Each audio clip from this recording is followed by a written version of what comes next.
ஒரு ஊரில் ஒரு ஆள் இருந்தான். அவனுக்கு ஒரே ஒரு மகள். அவளை நல்ல இடத்துல கட்டி கொடுக்கணும்னு ஆசைப்பட்டான். அதுக்காக மாப்பிள்ளை தேடிகிட்டு இருந்தான். அவன் கொஞ்சம் வசதியான ஆள், அதனால் நிறைய பேர் வந்தாங்க. இருந்தாலும் ஒரு நல்ல குணமுள்ள மாப்பிள்ளையாக இருக்கணும் அவன் எதிர்பார்த்தான். அப்படி இருக்கணும்னு தொடர்ந்து முயற்சி பண்ணான். கடைசியாக ஒரு 3 பேர் கிடைச்சாங்க. அந்த 3 பேரில் யாரை தேர்ந்தெடுக்கிறது, இதுதான் அவனுக்கு வந்த குழப்பம். இந்த நிலைமையில் ஒரு பெரியவரை தேடி போனான். அவர்கிட்ட தன்னுடைய பிரச்சனையை சொன்னான். அவர் கொஞ்சம் யோசனை பண்ணார். அதுக்கப்புறம் 3 பேரையும் கூப்பிட்டார். இதை பாருங்கப்பா, உங்கள் 3 பேருக்கும் 3 மாத கால அவகாசம் தர்றேன். நீங்கள் இப்போ போகலாம். 3 மாதம் கழித்து திரும்பி வரலாம். அப்படி வரும்பொழுது இந்த 3 மாத காலத்தில் நீங்கள் செஞ்ச நல்ல காரியம் ஏதாவது ஒன்று சொல்லணும். அதை வச்சு உங்களில் ஒருத்தரை நாங்கள் தேர்ந்தெடுத்துக்கிறோம் அப்படின்னு சொன்னாராம். 3 பேரும் சரின்னு சொல்லிவிட்டு திரும்பி போயிட்டாங்க. 3 மாதம் ஆச்சு. அதுக்கப்புறம் ஒரு நாள் திரும்பி வந்தாங்க. அவர் அவங்கள கூப்பிட்டு உட்கார வச்சார். அப்புறம் கேட்டார், இப்போ சொல்லுங்கள், இந்த 3 மாத காலத்தில் நீங்கள் செஞ்சுருக்கிற ஏதாவது ஒரு நல்ல காரியத்தை சொல்லுங்க அப்படின்னார். முதல்ல ஒருத்தன் எழுந்திரிச்சு நின்னான். ஐயா, எங்கள் அப்பா இறந்த பிறகு அவரோட கணக்கு வழக்குகளை எடுத்து பார்த்துக்கிட்டு இருந்தேன். அவர் ஒரு வியாபாரிகிட்ட 10,000 ரூபா கடன் வாங்கியிருக்கிறதாக எழுதியிருந்தார். அந்த வியாபாரியும் இப்போ உயிரோடு இல்லை. இருந்தாலும் அந்த வியாபாரியோட மகனை தேடி கண்டுபிடிச்சேன். கணக்கு புத்தகத்தை காட்டினேன். எங்கள் அப்பா உங்கள் அப்பா கிட்ட 10,000 ரூபா கடன் வாங்கியிருக்கிறதாக இதை எழுதியிருக்கிறார். அதனால் அதை திருப்பி கொடுக்கறதுக்காக வந்திருக்கிறேன். இந்தாங்க அந்த பணம் அப்படின்னு சொல்லி கொடுத்துட்டு வந்துட்டேன் அப்படின்னு நானும். இதை பெரியவர் கவனமாக கேட்டுக்கிட்டார். அதுக்கப்புறம் 2வது இளைஞன் எழுந்திரிச்சான். ஐயா, நான் போன மாதம் ஒரு நாள் ராத்திரி வேளையில் ஒரு காட்டுப்பாதை வழியாக எங்கள் ஊருக்கு போய்கிட்டு இருந்தேன். அந்த சமயத்தில் அந்த வழியாக வந்துக்கிட்டு இருந்த ஒரு வழிப்போக்கர்கிட்ட 4-5 திருடர்கள் வம்பு வளர்த்து அவர்கிட்ட இருந்த பொருளை எல்லாம் கொள்ளையடிச்சிக்கிட்டு இருந்தாங்க. நான் உடனே ஒரு குச்சியை எடுத்துகிட்டு ஓடினேன். அந்த திருடர்களை அடித்து விரட்டினேன். பொருளையெல்லாம் மீட்டு அந்த வழிப்போக்கர்கிட்ட ஒப்படைச்சேன். அவரை பத்திரமா அழைச்சிட்டு போய் அவர் வீட்டில் விட்டுட்டு வந்தேன் அப்படின்னு நானும். இதையும் பெரியவர் கவனமாக கேட்டுக்கிட்டார். அடுத்தபடியாக 3வது இளைஞன் எழுந்திரிச்சான். ஐயா, போன மாதம் ஒரு நாள் நான் ஒரு மலைப்பாதை வழியாக போய்கிட்டு இருந்தேன். மலைப்பாதை விளிம்பில் ஒரு மதகு கட்டை, அது மேலே ஒரு ஆள் படுத்து தூங்கிட்டு இருந்தான். அந்த பக்கம் தவறி உருண்டு விழுந்திருந்தான்னா அதில் பாதாளம். அது மலையடி வாரத்தில் போய் தான் விழணும். அவ்வளவு பள்ளம். அது தெரியாமல் அவன் பாட்டுக்கு தூங்கிட்டு இருந்தான். நான் உடனே அவன்கிட்ட ஓடி போய் குனிஞ்சு அவன் முகத்தை பார்த்தேன். அப்போ தான் புரிஞ்சுது, அவன் ஏற்கனவே எனக்கு தெரியும். அவனை எனக்கு நிறைய கெடுதல் பண்ணியிருக்கிறான், இடைஞ்சல் கொடுத்தவன். இருந்தாலும் ஐயோ பாவம்னு நினச்சி அவனை எழுப்பி பாதுகாப்பாக வேற ஒரு இடத்துல படுக்க வச்சுட்டு வந்தேன் அப்படின்னு நானா. பெரியவர் இதையும் கேட்டுக்கிட்டார். அதுக்கப்புறம் அவங்க 3 பேரையும் பார்த்து, நீங்கள் போகலாம், நாங்கள் யோசித்து முடிவு பண்ணி உங்களுக்கு சொல்லி அனுப்புகிறோம் அப்படின்னாராம். அந்த இளைஞர்கள் புறப்பட்டு போயிட்டாங்க.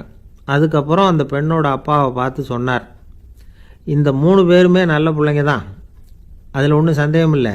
இருந்தாலும் இந்த 3 பேர் செஞ்ச செயல்களையும் ஒப்பிட்டு பார்க்க வேண்டியிருக்கு. முதல் இளைஞன் நேர்மைக்கு எடுத்துக்காட்டாக விளங்குறான். இந்த காலத்தில் இது மாதிரி இளைஞர்களை பார்க்குறது ரொம்ப கஷ்டம்தான். இருந்தாலும் அவன் கடமையை தான் செஞ்சான். 2வது இளைஞன் நல்ல வீரன், தைரியசாலி. ஒரு வீரன் எதை செய்யணுமோ அதைத்தான் இவன் செஞ்சான். இவன் ஒரு லட்சிய மனிதன்.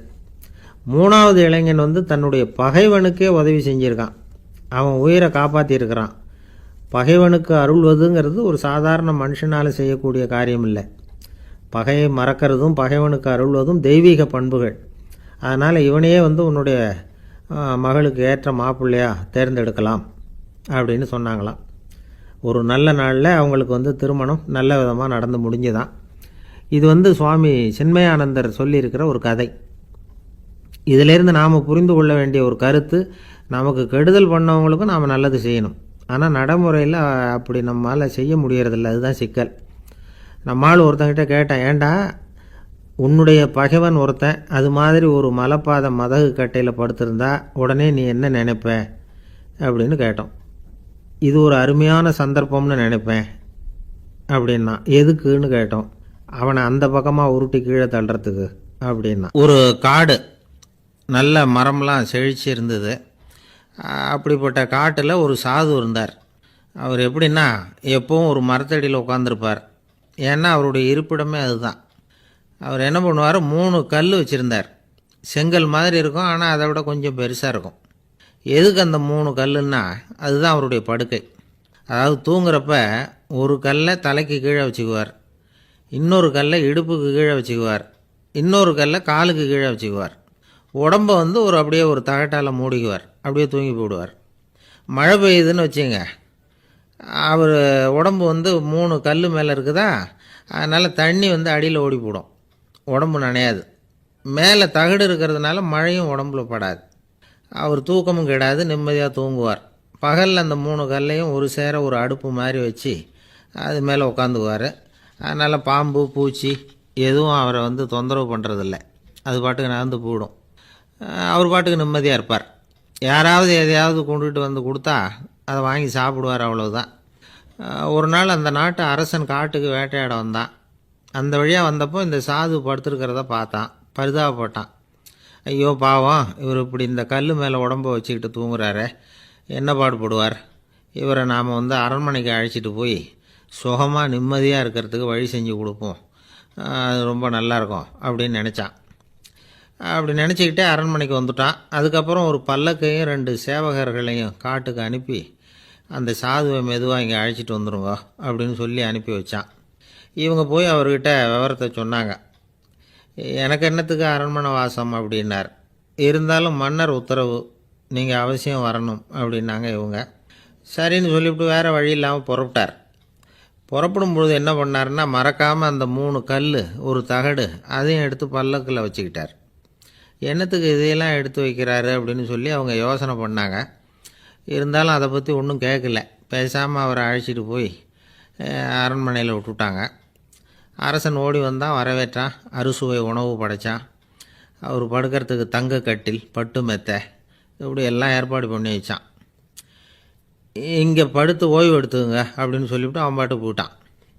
மறுநாள் காலையில் வந்து பார்க்குறான், சாது படுத்துருக்கிறார். எப்படி தெரியுமா, அந்த பட்டு மெத்தை மேலே 3 கல்லையும் வச்சு வழக்கம் போலவே அது மேலே படுத்துருக்கிறார், அதுக்கு மேலே தகடு. அரசன் பார்த்துட்டு அதிர்ச்சி ஆயிட்டான். என்ன சுவாமி இப்படி அப்படின்னா, சாது சொன்னார், எனக்கு வந்து தேவையும் இல்லை குறையும் இல்லை, எல்லா இடத்துலையும் எனக்கு ஒரே மகிழ்ச்சி தான் அப்படின்னார்.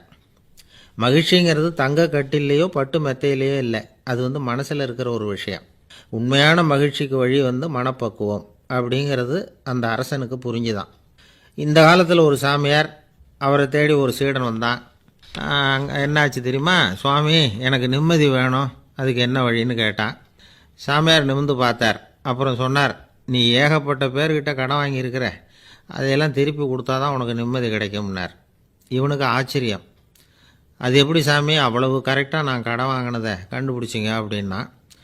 உனக்கு கடன் கொடுத்து சாமியாராக போனதே நான் தான்ப்பா, அதனால தான் இந்த கதிக்கு வந்தேன்.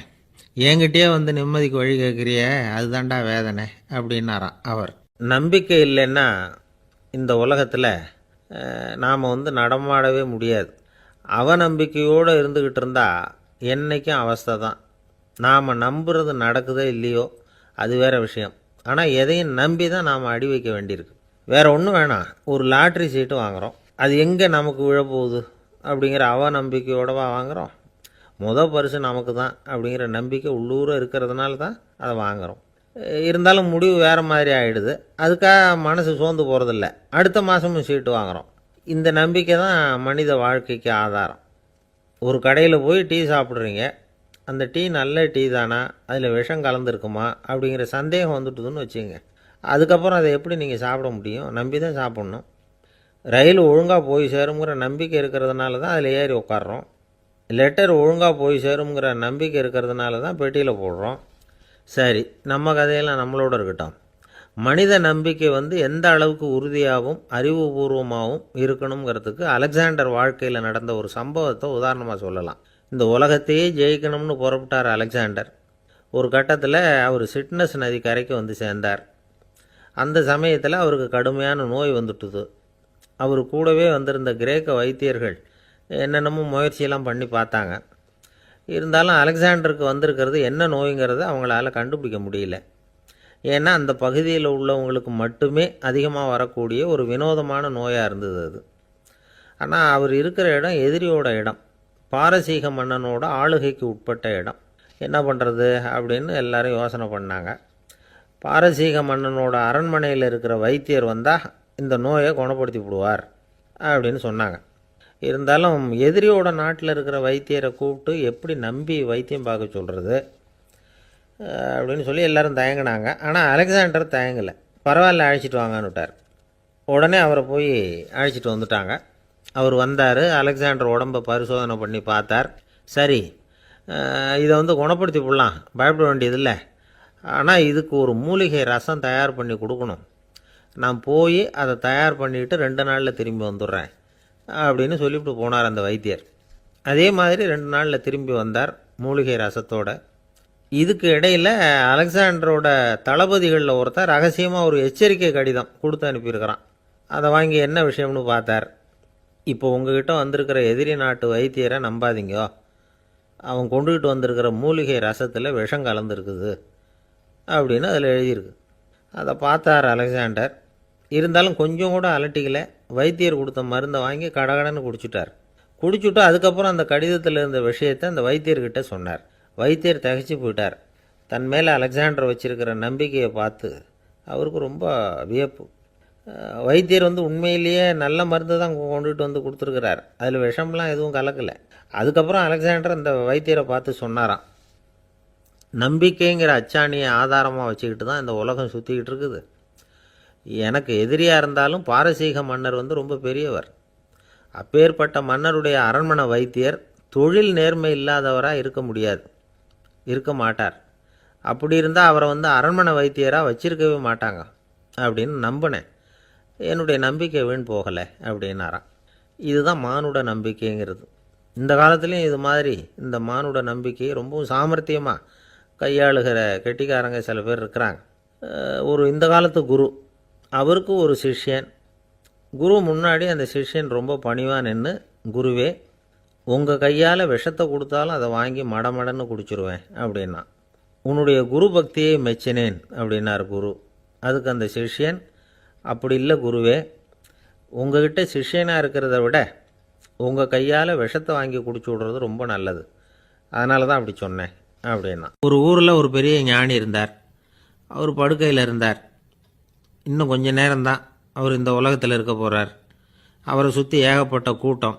ஏற்கனவே அவருடைய உபதேசங்களை கேட்டவங்க பல பேர் அவரை சுற்றி நிற்கிறாங்க.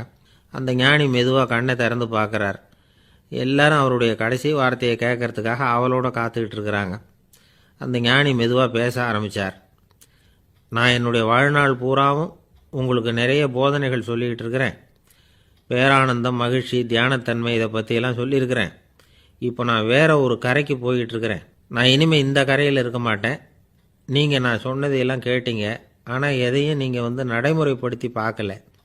எல்லாம் கேட்டதோடு சரி, அதோடு விட்டுவிட்டீங்க. அப்புறம் அதை தள்ளி போட்டுக்கிட்டே வந்துட்டீங்க. மேலும் அதை தள்ளி போடுறதுல எந்த பிரயோஜனமும் கிடையாது.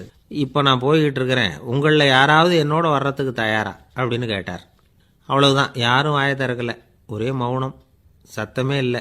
ஒருத்தர் பார்த்துக்கிட்டே நிற்கிறாங்க. அந்த கூட்டத்தில் ஒரு ஆள் அந்த ஞானி கூடவே 40 வருஷத்துக்கு மேலே இருந்திருக்கிறான். அவனும் வாயை திறக்காமல் இன்னொருத்தன் முகத்தை பார்த்துக்கிட்டே நிற்கிறான். இந்த சமயத்தில் பின்னாடி நின்றுக்கிட்டு இருந்த ஒருத்தன் கையை தூக்கினான். ஞானி அவனை பார்த்தார். சரி, ஒருத்தனுக்காவது நம்மோட வர்றதுக்கு தைரியம் இருக்குது அப்படின்னு நினச்சார். ஆனால் அந்த ஆள் என்ன சொன்னான் தெரியுமா? ஐயா, நீங்கள் கேட்குறப்போ நான் உடனே எழுந்திருக்கல, கையை மட்டும்தான் தூக்கினேன். என்ன காரணம்னா, நான் எப்படி அடுத்த கரைக்கு சேர்றதுங்கிறது தெரிஞ்சுக்கிறதுக்காகத்தான். அந்த விவரத்தை மட்டும் இப்போ உங்ககிட்ட இருந்து நான் தெரிஞ்சுக்க ஆசைப்பட்றேன். ஏன்னா இப்போ நான் உங்கள் கூட வர்றதுக்கு தயாராக இல்லை. எவ்வளவோ காரியங்களை நான் இன்னும் இங்கே முடிக்க வேண்டி இருக்குது. வீட்டுக்கு ஒரு விருந்தினர் வந்திருக்கிறார். என்னுடைய இளைய மகனுக்கு கல்யாணம் பண்ணி வைக்கணும். அதனால் இன்றைக்கி உங்கள் கூட வர முடியாது. அது மட்டும் இல்லை, இப்போ உங்கள் கூட அடுத்த கரைக்கு வந்தால் திரும்பி வர முடியாதுன்னு வேறு சொல்கிறீங்க. அதனால் இப்போ நான் வரல. இன்னொரு நாள் நிச்சயமாக நான் வர்றேங்க, உங்களை சந்திக்கிறேன். அதனால் இப்போ நீங்கள் இன்னொரு தடவை எங்களுக்கு விளக்கமாக சொல்லணும். ஏற்கனவே பல தடவை சொல்லியிருக்கிறீங்க. தயவு பண்ணி இப்போ ஒரு தடவை சொன்னீங்கன்னா சௌகரியமாக இருக்கும். அந்த அடுத்த கரையை அடையிறது எப்படி? இப்போ ஒரு தடவை அதை விளக்கமாக சொல்லிட்டிங்கன்னா நல்லா ஞாபகப்படுத்திக்குவேன். அது சரியான சமயம் வர்றப்போ இது எனக்கு உதவியாக இருக்கும் அப்படின்னு நானா. ஆனால் உண்மை என்ன தெரியுமா? அந்த சரியான சமயம் வரவே இல்லை அப்படிங்கிறது தான் உண்மை. இப்படி அந்த கதை முடியும். இந்த கதை அந்த ஒரு ஆளுக்கு மட்டும் இல்லை, கிட்டத்தட்ட எல்லாருக்குமே அது பொருந்தும் அப்படிங்கிறாங்க விவரம் தெரிஞ்சவங்க. எல்லாருமே அந்த சரியான தருணத்துக்காகத்தான் காத்துக்கிட்டு இருக்கிறாங்களாம். அதுக்காக ஜோசியம் பார்க்குறாங்க, கைரேகை பார்க்குறாங்க, நாளைக்கு என்ன நடக்குங்கிற ஆவலில் எல்லாரும் காத்துக்கிட்டு இருக்கிறாங்க. ஆனால் அந்த ஒரு நாள் ஒருபோதும் வரப்போகிறதில்ல. நீங்கள் தள்ளி போடுறதுக்காக பல அர்த்தமில்லாத காரணங்களை தேடுறீங்க அப்படிங்கிறார் ஒரு ஞானி. காத்திருக்கிறதுலேயே நம்ம காலம் ஓடி போயிடுது. ஏன்னா இன்றைக்கி நாம் சிந்திக்கிறது நாளைக்கு நாம் சிந்திக்கிறது இல்லை. ஒவ்வொரு நாளும் ஒவ்வொரு மாதிரி போயிடுது. நாளைக்கு மறுநாளை பற்றியே சிந்திக்கிறோம். இப்படியே அது பாட்டுக்கு போயிடும். கரையை தொட்டு பார்க்குறது எப்போ? இதுதான் கேள்வி. நமக்கு வேண்டியப்பட்ட ஒருத்தர் ஒரு ரயில்வே பிளாட்ஃபாரத்தில் நின்றுட்டு இருக்கிறார். அங்கே இருக்கிறவங்ககிட்ட கேட்குறாராம், விசாரிக்கிறார். ஏங்க கிழக்க போகிற ரயில் போயிட்டுதுங்களான்னாராம். போயிட்டுதுன்னு இருக்கிறாங்க. கொஞ்ச நேரம் கழித்து ஏங்க மேற்க போகிற ரயில் போயிட்டுதுங்களான்னு கேட்டிருக்காரு. போயிட்டுதுங்களான் இருக்காங்க. அப்புறம் கொஞ்சம் நேரம் கழித்து மறுபடியும் ஏங்க 10:30 மணி வண்டி போயிட்டுதான்னு கேட்டிருக்காரு. தொடர்ந்து காலையிலேருந்து சாயந்தரம் வரைக்கும் இப்படி ஒரே இடத்துல நின்றுட்டு கேட்டுக்கிட்டே இருக்கிறார். இதை பார்த்துக்கிட்டு இருந்த ஒருத்தர் அவர்கிட்ட வந்து, ஏங்க நீங்கள் எங்கே போகணும் அப்படின்னு கேட்டாராம். இவர் மெதுவாக சொன்னாராம், இந்த ரயில்வே லைனை தாண்டி அந்த பக்கம் போகணும் அப்படின்னாராம். ஒருத்தர் ரொம்ப கவலையோடு உட்காந்துருந்தார். எதை பற்றி சார் கவலைப்படுறீங்கன்னு கேட்டோம். எதிர்காலத்தை பற்றி கவலைப்படுறேன்னார். ஏன்னு கேட்டோம். என்ன பண்ணுறதுன்னே தெரியல சார், எதிர்காலம் ஒரே இருட்டாக இருக்குது, பாதையே புரியலன்னார். இன்றைக்கி நம்ம இளைஞர்கள் பல பேருக்கு எதிர்காலம் இருட்டாக தான் தெரியுது. அவங்கெல்லாம் இந்த கதையை கொஞ்சம் கேட்கணும். ஒரு மலை அடிவாரத்தில் ஒரு சின்ன கிராமம். அந்த மலை ரொம்ப உயரமானது. அடர்த்தியாக செடி கொடிகள் மரங்கள் அதில் மண்டி கிடக்குது. பகல் வேளையில் இருட்டாக தான் இருக்கும், அவ்வளோ அடர்த்தி. அந்த மலை உச்சியில் ஒரு கோவில். நாள் ராத்திரியே புறப்பட்டால் தான் காலையில் அந்த கோவிலுக்கு போய் சேர முடியும். கிராமத்து இளைஞன் ஒருத்தன் அந்த மலை உச்சிக்கு போக வேண்டியிருந்தது. கையில் ஒரு விளக்கை எடுத்துக்கிட்டு நாள் ராத்திரியே புறப்பட்டான். புறப்பட்டு போனவன் கிராமத்து எல்லையிலேயே நின்றுட்டான். ஏன் தெரியுமா?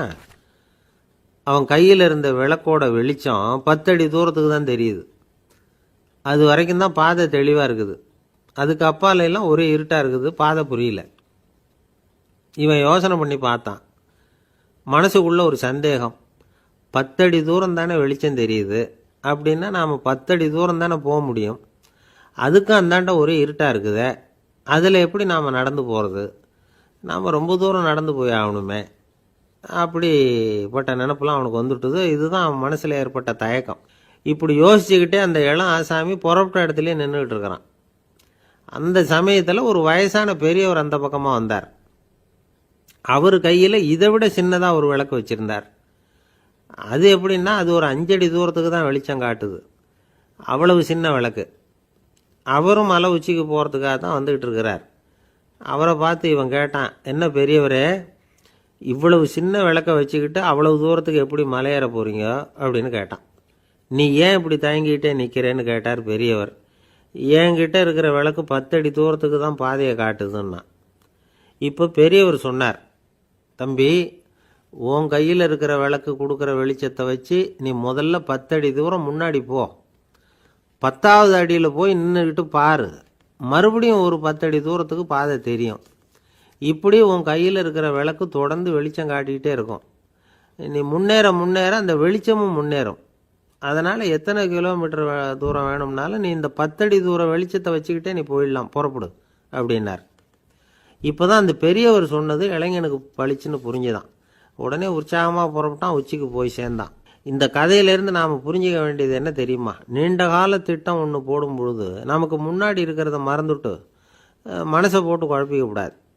உங்கள் கையில் என்ன இருக்கோ அதுலேயே உங்கள் எதிர்காலம் மறைஞ்சிருக்குது.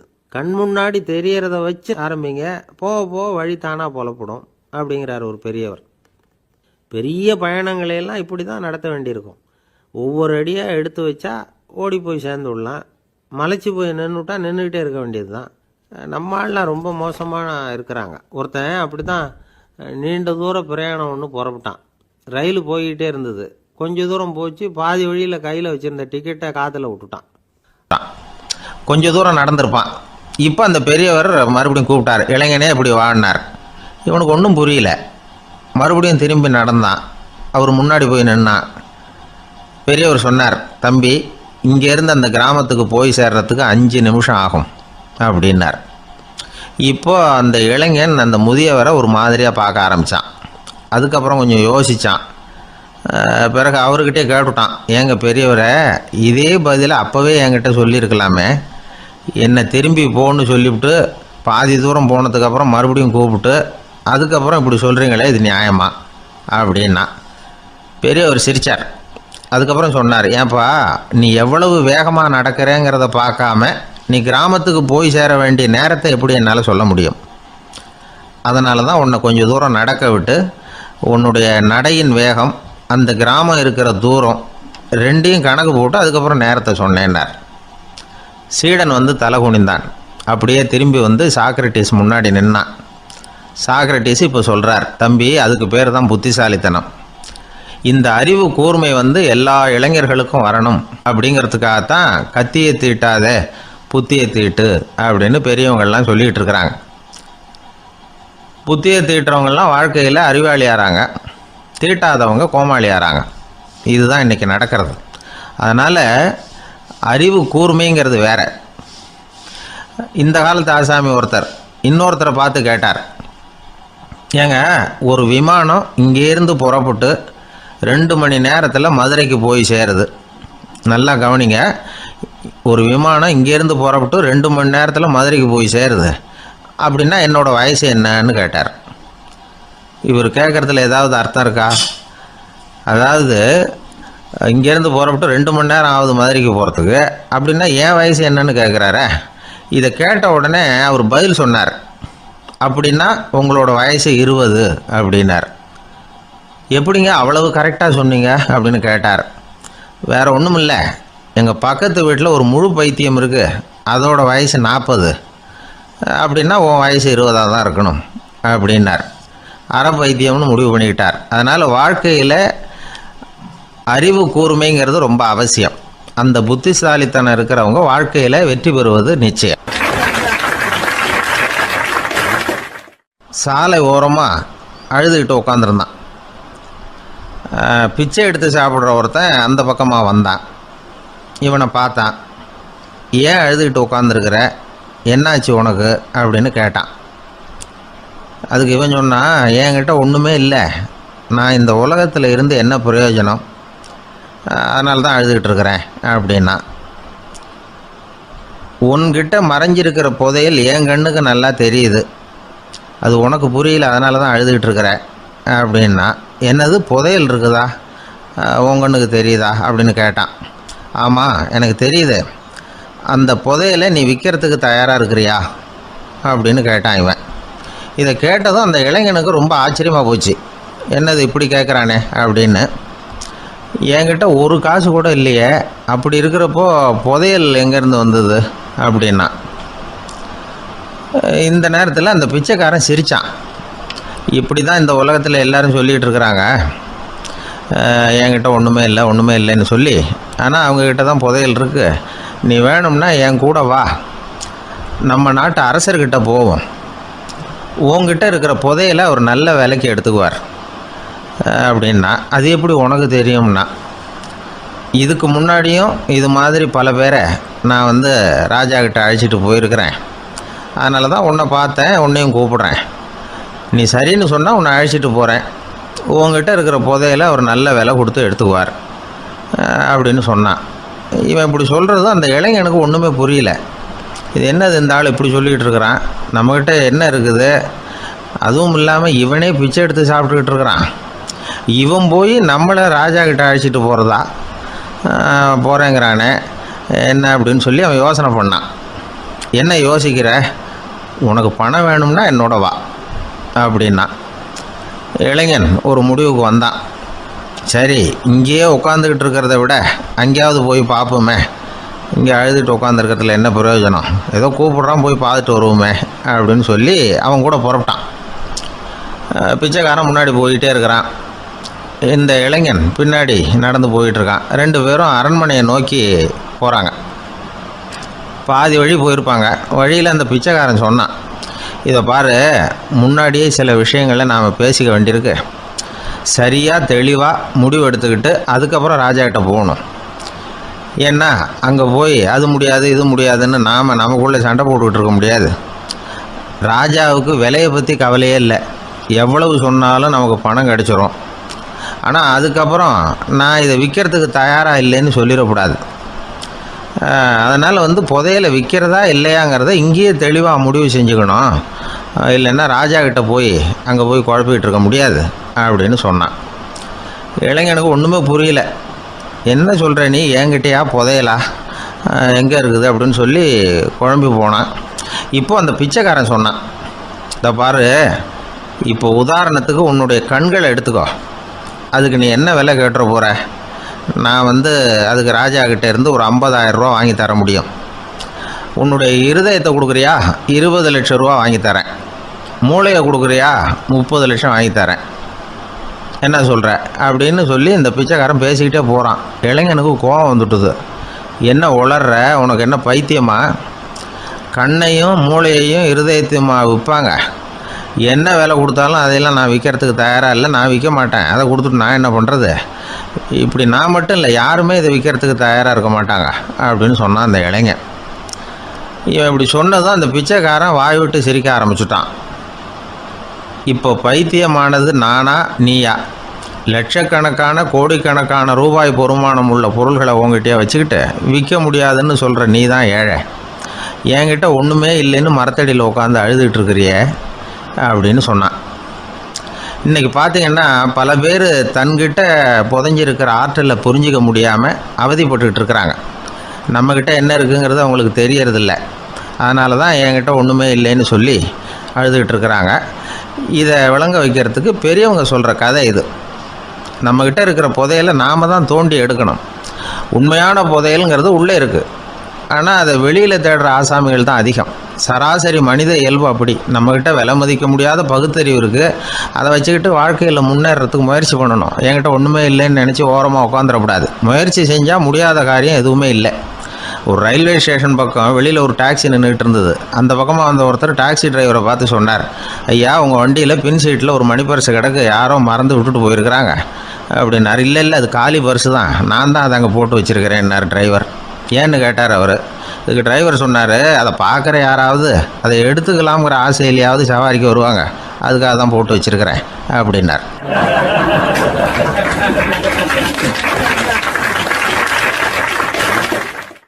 ஒரே ஒரு ஊரில் ஒரு ராஜா இருந்தார். அவர் பேரில் மக்களுக்கு ரொம்ப மரியாதை. அவ்வளவு நல்லா ஆட்சி புரிஞ்சுக்கிட்டு வந்தார். அவருக்கு வயசாயிட்டுது. அதனால் ஒரு நாள் அமைச்சரை கூப்பிட்டார். இதை பாருங்கள், எனக்கு வயசாயிட்டுது, அதனால் இந்த அரச பொறுப்பையெல்லாம் நீங்கள் ஏற்றுக்குங்க அப்படின்னார். அதுக்கப்புறம் ராணியை கூப்பிட்டார். வா, நாம் இனிமேல் இங்கே இருக்க வேணாம், காட்டுக்கு போய் தவம் பண்ணலாம் அப்படின்னு கூப்பிட்டார். இந்த செய்தி மக்களுக்கு அறிவிக்கப்பட்டது. மக்கள் உடனே கூட்டம் கூட்டமாக அரண்மனைக்கு வர ஆரம்பிச்சுட்டாங்க. மன்னரை போய் பார்க்குறாங்க. அரசே, தாங்கள் எங்களுக்கு தந்தை மாதிரி. நீங்கள் காட்டுக்கு போயிட்டால் நாங்கள்லாம் இங்கே எப்படி இருக்க முடியும்? எங்களுக்கெல்லாம் எந்த துன்பமும் இல்லாமல் பார்த்துக்கிட்டு வர்றீங்க. இது மாதிரியான ஒரு அரசாட்சி இல்லைன்னா மக்கள் வாழ்ந்து என்ன பயன் அப்படின்னாங்க. இருந்தாலும் என்ன பண்ணுறது, வயசாயிட்ட காரணத்தினால இந்த முடிவுக்கு வர வேண்டியிருக்குது அப்படின்னாரா ராஜா. அப்படின்னா நீங்கள் காட்டுக்கு போக வேணாம், நாங்கள் போகிறோம். நாங்கள் அங்கே போய் தவம் பண்ணுறோம், வழிபாடு பண்ணுறோம். கடவுள் வருவார், அவர்கிட்ட வரம் வாங்கிட்டு வந்துடுறோம் அப்படின்னாங்களாம். அப்படி சொல்லிவிட்டு உடனே எல்லாரும் காட்டுக்கு போனாங்க. நாட்டு மக்கள் எல்லாரும் ஒட்டு மொத்தமாக காட்டில் உட்காந்துக்கிட்டு தவம் பண்ணுறதை பார்த்தார் கடவுள். உடனே புறப்பட்டு வந்தார். எல்லாரும் இப்படி உட்காந்துருக்கிறீங்களே, என்ன வேணும் உங்களுக்கு அப்படின்னு கேட்டார். உடனே மக்கள் எல்லாரும் ஒரு குரலில் சொன்னாங்க, சுவாமி, எங்கள் மன்னன் ரொம்ப நாளைக்கு நல்லபடியாக இருக்கணும். அவர் மகிழ்ச்சியாகவும் உடல் நலத்தோடும் இருந்தால் தான் நாங்கள் அமைதியாக வாழ முடியும் அப்படின்னாங்க. சரி, அதுக்கு என்ன செய்யணும் அப்படின்னார் ஆண்டவன்.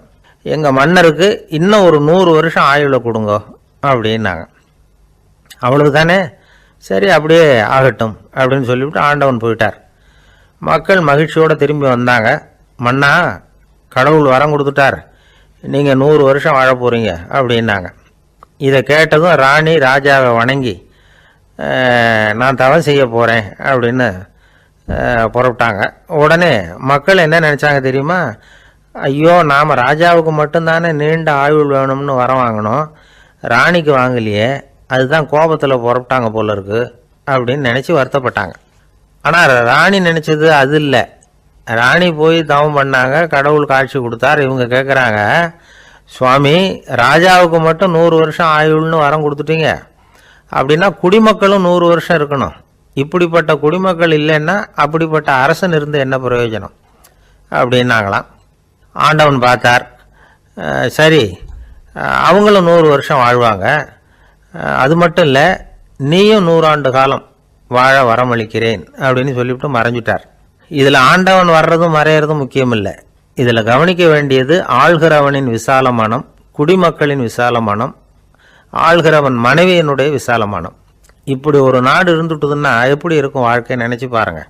அதனால தான் பெரியவங்கள்லாம் சொல்கிறாங்க, இதய வாசல் திறந்தே இருக்கணும், இதயத்தின் கதவுகளை மூடாதீங்க அப்படின்னு சொல்லுவாங்க. என்கிட்ட ஒருத்தர் சொன்னார், என்னுடைய இதய வாசல் எப்பவும் திறந்தே தான் இருக்குதுன்னார். எதனால் அப்படி சொல்கிறீங்க அப்படின்னு கேட்டோம். டாக்டரே சொல்லிவிட்டார், என்னுடைய இதயத்தில் ஒரு ஓட்டை இருக்குது அப்படின்னு, வால்வு சரியில்லையா அப்படிங்கிறார்.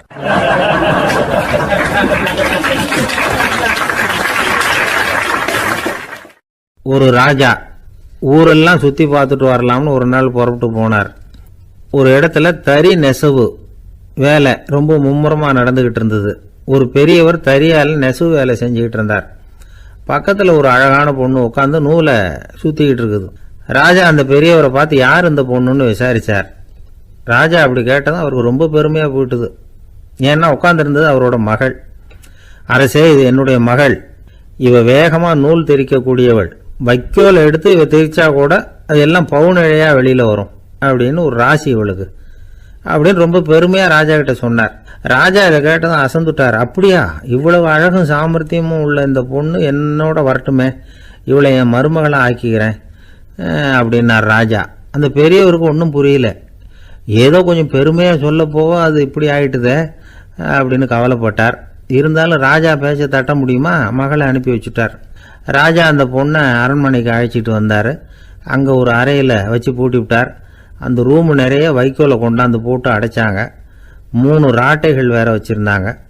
நாளைக்கு பொழுது விடியறதுக்குள்ளே நீ இந்த வைக்கோலை எல்லாம் தங்க இழைகளாக மாற்றி காட்டணும். நாளைக்கு காலம்பரம் வந்து நான் இந்த அறை கதவை திறப்பேன்.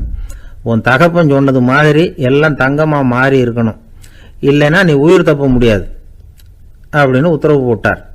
பாவம் அந்த பொண்ணு என்ன பண்ணும், பகல் பூரா அழுதுகிட்டே உட்காந்துருக்குது. ராத்திரி பூராவும் தூக்கம் வரல.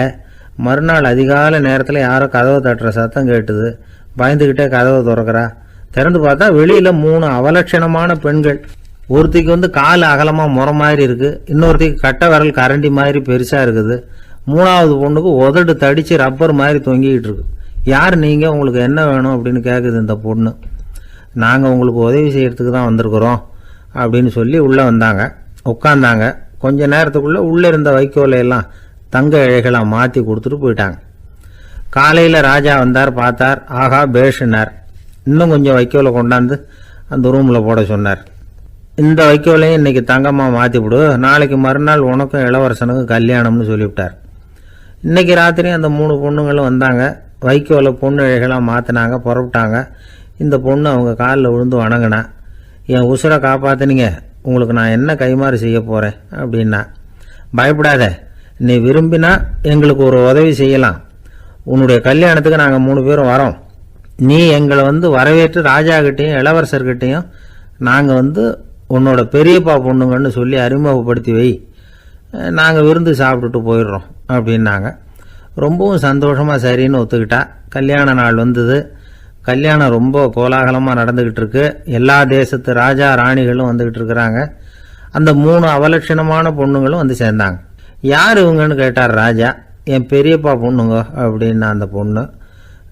காலும் உதடும் கட்டை விரலும் ஏன் இப்படி உங்களுக்கு அவலட்சணம் ஆயிட்டுது அப்படின்னு கேட்டார். அதுக்கு அந்த பொண்ணுங்க பதில் சொன்னாங்க. என்ன செய்யறது, ஓயாமல் வைக்கோலை நூற்று ஒருத்தியோட கட்டை விரல் அப்படி கரண்டி மாதிரி ஆயிட்டுது, நாக்கில் தொட்டு தொட்டு திரிச்சதுனால ஒருத்தியோட உதடு அப்படி ஆயிட்டுது, காலால் கட்டையை அழுத்தி அழுத்தி தறி போட்டதுனால இன்னொருத்தையோட கால் அப்படி ஆயிட்டுது. உங்கள் மருமகளாக வந்திருக்கிற இந்த பொண்ணு அந்த 3ஐயுமே செய்ய தெரிஞ்சவ தான். என்ன ஆக போதோ இன்னும் கொஞ்ச நாளில் அப்படின்னாங்க. அவ்வளவுதான். ராஜா பயந்துட்டார். அம்மா, இன்னையிலேருந்து நீ இளவரசனின் மனைவி, நீ எப்பவும் அழகாக இருக்கணும், அதனால் நீ இனிமேல் வைக்கோலை திரிக்கவே கூடாது அப்படின்னு உத்தரவு போட்டார். அவளை இக்கட்டான சூழ்நிலையிலிருந்து காப்பாற்றின அந்த 3 பொண்ணுங்களும் சந்தோஷமாக திரும்பி போயிட்டாங்களாம். சுவாமி சின்மயானந்தர் இந்த கதையை சொல்லியிருக்கிறார். தன்னலம் மறந்து சுயலாபத்தை தியாகம் செய்கிறது வைக்கோல்ல இருந்து தங்க இழைய நூக்கிறது மாதிரி அப்படிங்கிறார் அவர். அது இருக்கட்டும், இப்ப நம்ம கதைக்கு வருவோம். ஒரு ராஜா தன்னோட மகனுக்கு சுயவரம் நடத்தினார். எல்லா தேசத்தில இருந்தும் ராஜகுமாரர்கள் வந்திருந்தாங்க. ராஜகுமாரியை கல்யாணம் பண்ணிக்கலாம்ங்கிற ஆசையில சுயம்பர மண்டபத்திலிருந்து எல்லா ராஜகுமாரர்களும் அலறி அடிச்சுக்கிட்டு வெளியில ஓடி வந்துகிட்டு இருக்கிறாங்களாம். ஏன் அப்படி எல்லாரும் மிரண்டு போய் ஓடி வர்றாங்கன்னு கேட்டார் ஒருத்தர். அதுக்கு இன்னொருத்தர் விவரம் சொன்னார். ராஜகுமாரியை இன்னைக்கு தான் அவங்க நேரில் பார்த்தாங்களாம், அதுதான் அப்படி ஓடி வந்துகிட்டு இருக்கிறாங்க அப்படின்னார்.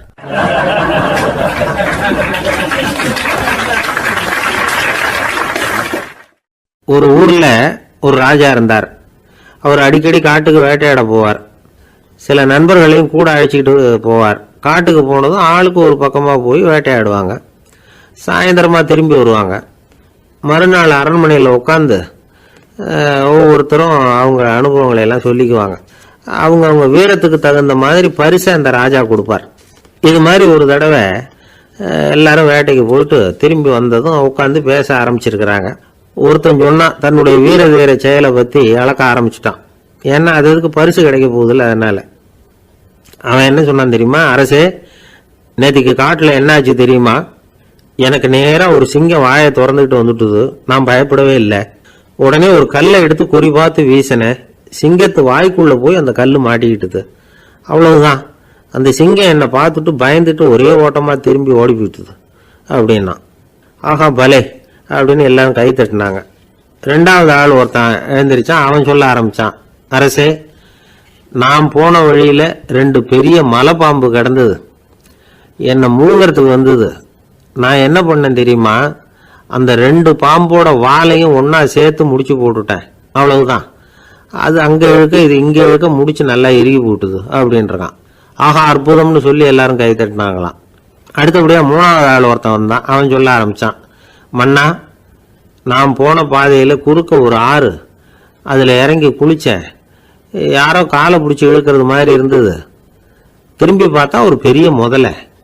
நான் உடனே அப்படியே ஒரு துள்ளல் துள்ளி அது முழுகில் போய் உக்காந்துக்கிட்டேன். அதை அப்படியே கரைக்கு நீந்த வச்சேன். கரைக்கு வந்து சேர்ந்ததும் அப்படியே ஒரே துள்ளி குதிச்சு கரைக்கு வந்துட்டேன் அப்படின்றான். அவன் தன்னுடைய வீரத்தை அப்படி சொல்லியிருக்கான். அடடா எப்பேற்பட்ட வீரம் அப்படின்னு எல்லாரும் கை தட்டினாங்களாம். 4வது ஆள் எழுந்திரிச்சான். மன்னா, நான் போன இடத்துல ஒரு கரடி என்னை துரத்த ஆரம்பிச்சுட்டுது. நான் ஒரு மலை உச்சிக்கு வந்துட்டேன். அதுக்கப்புறம் ஒரு அடி எடுத்து வச்சாலும் அதில் பாதாளத்தில் விழ வேண்டியதுதான். அந்த நேரம் பார்த்து ஒரு பெரிய ராட்சச கழுகு அந்த பக்கமாக பறந்து வந்தது. நான் உடனே அப்படியே உயர எழும்பி அந்த கழுகோட காலை பிடிச்சிக்கிட்டேன். அப்படியே தொங்கிக்கிட்டே வந்தேன். ஒரு நல்ல இடம் வந்ததும் தொப்புன்னு கீழே குதிச்சு நடந்து வந்துட்டேன். இதுக்கும் எல்லாரும் கை தட்டுறாங்க. கடைசியா ஒரு ஆள் எழுந்திரிச்சான். அரசே, நான் போன வழியில ஒரு பெரிய யானை குறுக்க வந்தது. பயங்கரமா சத்தம் போட்டுக்கிட்டே வந்தது. நான் பயந்து ஓடல. உடனே என்ன பண்ணேன் தெரியுமா? அந்த யானையோட வாலை பிடிச்சி தூக்கினேன். தலைக்கு மேல தூக்கி கரன்னு சுத்தினேன். வேகமா சுத்தி வீசி எறிஞ்சேன். அவ்வளவுதான். அதே ஸ்பீட்ல அந்த யானை மேல போக ஆரம்பிச்சுட்டுது. இன்னும் கூட அது போய்கிட்டே தான் இருக்கு, கீழே விழவே இல்லைன்னா. இதை கேட்டதும் ராஜாவுக்கு கோபம் வந்துட்டுது. என்ன முட்டாள்னு நினைச்சுக்கிட்டு பேசுறியா? யானையை நீ வாழை பிடிச்சி தூக்குன, அதை நான் நம்பணுமா அப்படின்னார். உடனே இவன் பணிவா பதில் சொன்னான். அரசே, ஒரு சிங்கத்து வாயில கல்லு மாட்டிக்கிட்டதை நம்புறீங்க, மலைப்பாம்பு வாழை பிடிச்சி முடிச்சு போட்டதை நம்புறீங்க, முதல்ல முதுகலை சவாரி பண்ணதையும் நம்புறீங்க, கழுகு காலை பிடிச்சிக்கிட்டு பறக்கிறதையும் நம்புறீங்க. அப்படி நம்புறப்ப நான் சொன்னதை மட்டும் நம்பக்கூடாதா அப்படின்னு கேட்டானான். பொய் சொன்னவங்க எல்லாம் தலையை தொங்க போட்டுக்கிட்டாங்களாம். ராஜா அவங்கள பார்த்து சொன்னாராம். நீங்க எல்லாரும் என்ன முட்டாளாக்கி இருக்கிறீங்க. கடைசியா பேசின இவன் தான் எனக்கு உண்மை எது பொய் எதுங்கிறத புரிய வச்சிருக்கிறான். இவன் தான் உண்மையான தைரியசாலி அப்படின்னு சொல்லி அவனுக்கே பரிசையெல்லாம் கொடுத்து பாராட்டினாராம். இப்படி ஒரு கதை. உண்மையை நிலைநாட்டுகிறவன் தான் உண்மையான வீரன் அப்படிங்கிறத இதுல இருந்து நாம புரிஞ்சுக்கணும். இந்த காலத்துல எல்லாம் பொய் சொன்னாதான் பிழைக்க முடியுங்கிறது ஒரு சில பேரோட நம்பிக்கை. ஒரு அப்பாவுக்கு தன் மகனுக்கு பொய் சொல்ல தெரியலையேங்கிற கவலை. பொய் சொன்னாதான் இந்த உலகத்துல பிழைக்கலாம், ஆனா இவனுக்கு அது தெரியலையே, அதனால இவனை அழைச்சிட்டு போய் நடுக்கடல்ல விட்டுட்டு வந்துருவோம் அப்படின்னு அழைச்சிட்டு புறப்பட்டான். கடற்கரைக்கு போனான். மகனுக்கு சந்தேகம். எங்கப்பா என்ன அழைச்சிட்டு போறேன்னு கேட்டிருக்கான். கடல்ல மீன் பிடிக்க கத்து கொடுக்க போறேன் உனக்கு அப்படின்னானா. நான் ஏற்கனவே மீன் பிடிச்சிட்டேனேன்னானா இவன் மகன். எங்க அதுன்னு கேட்டிருக்கான் அப்பங்காரன். சுட்டு சாப்பிட்டுட்டேன் இருக்கான் புள்ள. அப்பங்காரன் பார்த்தான், சரி நம்ம புள்ள பொழைச்சிக்கோ அப்படின்னு சொல்லி திருப்பி அழைச்சிட்டு வந்துட்டான்.